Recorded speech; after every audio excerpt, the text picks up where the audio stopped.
When you're traveling completely by yourself, I feel like the world kind of becomes more of a blank canvas. What you do each day is really only up to you. You're not tied to somebody else's decision making, what somebody else wants or what somebody else needs. There's no expectation to be with anybody. And in that openness, at least in my experience, you find yourself putting yourself in situations that you wouldn't have otherwise done. It kind of feels like a bit more going with the wind. When you travel with somebody else, a family member, a best friend, a significant other, what tends to happen by default is naturally you spend your entire trip with that person. You wake up next to them, you go to sleep next to them, have every meal together, you do every activity together. You kind of follow a plan, you follow the things that you know you both kind of like. You tend to just be with whoever you're traveling with for the entire experience. Since you always have a travel partner at your side, there's less of a need or incentive to go out of your way and introduce yourself to somebody new. You still could, obviously, and if you and your friend are very spontaneous and you really like that, sure, you'll do that. But from my experience, for the most part, you're kind of just always talking to your travel partner. You're always with that person. You know, one of the things that you quickly learn, and I think one of the things that prevents a lot of people from even considering traveling alone, is that you can get lonely, of course. Even as an introverted person like myself, I don't always want to be alone. I don't always want to just be completely by myself with my own thoughts. Like, one misconception about introverts is that they're kind of loners and they don't want to interact with other people. That's totally not true. They do, it's just there's different tolerance levels for it. And so one of the things that I learned from this solo trip to Thailand was that you need to think about ways that you can set yourself up for social opportunities.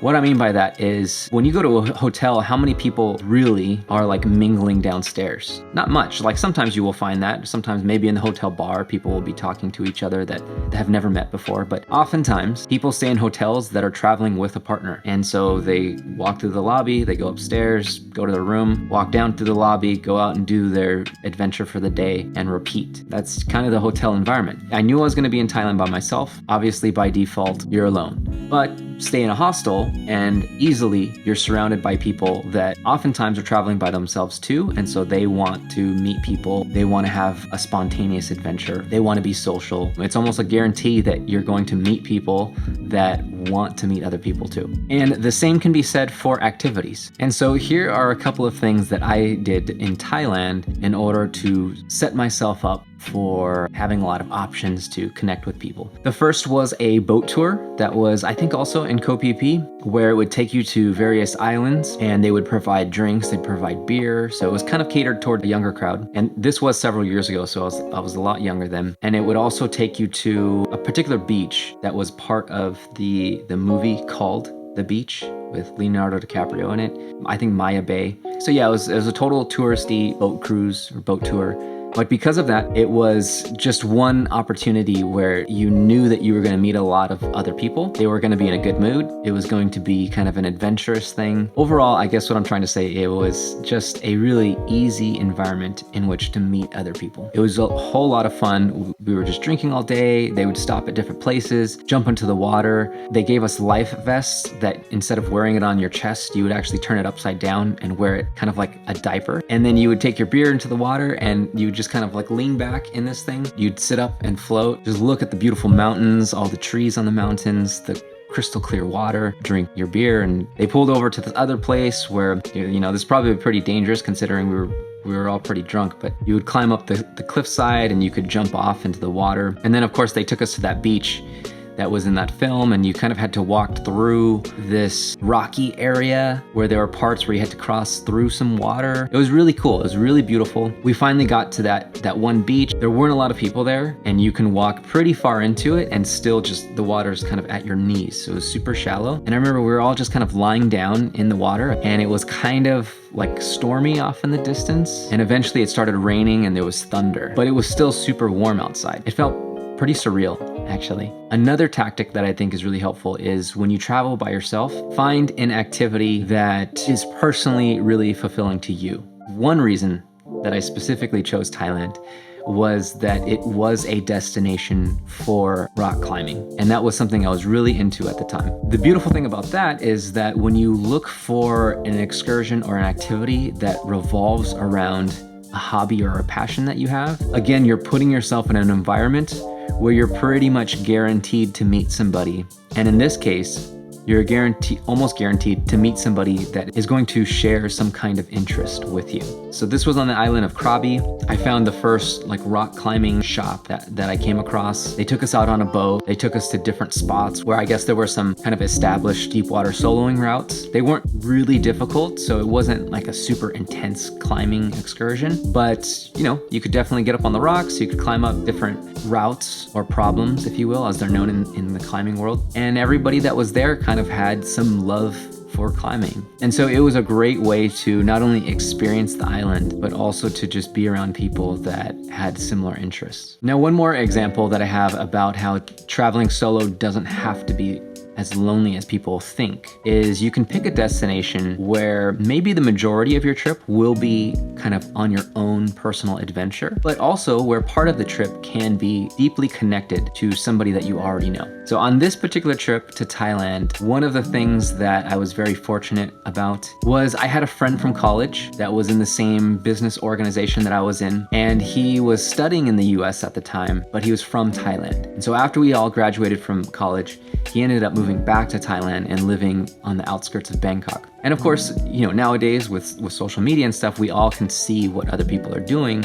So I knew he was back there. As I was planning my trip, I had reached out to him and, asked for recommendations, just seeing how he was doing. He offered me to stay at his place. So it was a really cool opportunity to live with a local person, live with their family. He even gave me his room to stay in. We kind of spent I think it was a week together, and it was more or less like a very normal week in the life of another person in Thailand, where I would wake up in the morning, we would walk with him and his mom to their office. And on the way, we would stop in this market that they would always go to for breakfast. We'd have some spicy Thai soup, which was super delicious, by the way. And we would walk to their office. She would be working downstairs. He had an office upstairs. I would sit in there and I would be working on some things as well and planning out parts of my trip. At some point, I would go off on my own and explore the rest of Bangkok. He helped call a scooter taxi for me. I went downstairs, took that, went to visit some temples in the city, saw all these really beautiful Buddhist sites. And then at the end of the day, I would come back to that office when they'd be finishing up work and meet some of the employees. Obviously there was a language barrier, but just interact more with local people that you kind of have an indirect connection to. And then we would go home, have dinner, and it was a really beautiful experience. And I say all this because, yeah, sure, you could do that type of thing if you were traveling with somebody else. You could definitely do that. But to me, and you might disagree, I just think it's less likely. If you're with somebody, if you're traveling with a partner, you're always having to think about what they want to do as well. And so just because you have a friend from college that lives on the outskirts of the main city, that doesn't mean that your friend or your family member or your significant other wants to go outside of Bangkok and live with your friend for a week. And so you always have to account for that. But me, since I was alone, this was a solo trip, I could totally do that. How unique of an experience is that? We now live on opposite sides of the world, but I have the freedom and flexibility to do whatever I want. So let me connect with that person again, somebody that in most cases, you would just never see that person again in your life. Just realistically speaking, you probably would never interact with them face to face because they're just two different lives. But because I had the freedom of choice, I could make that an initiative and go see this person. And I did, and it was a great experience. So that's just my opinion. I think it's one of the benefits to traveling solo is these little unexpected serendipitous moments pop up that you can take advantage of, and you don't have to ask permission or rely on anybody else to make that happen. So yeah, overall, that was my experience with Thailand. Like I said, it was my first solo trip ever. It was super impactful to me, and it definitely motivated me to continue doing it in the future. So since then, I've taken a number of solo trips by myself, and I love it.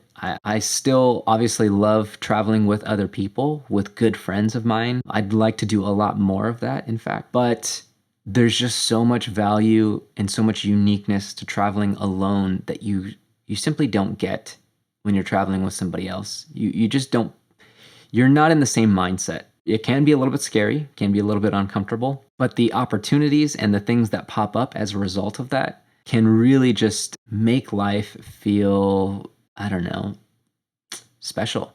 Anyways, I hope I didn't ramble too much. I'm not super good at just speaking off the cuff like this, but I thought it would be appropriate to, in terms of sharing a story, a personal story. So I hope you got something out of it. If you've ever traveled solo, or if you're thinking about traveling solo, let me know down in the comments below, because I do try to answer every comment that I receive. And I genuinely do want to connect with people that share the same interests as me. And solo travel is definitely something really high on my list because of the value that I've gotten personally from it. So thank you so much for watching, and I will see you next time.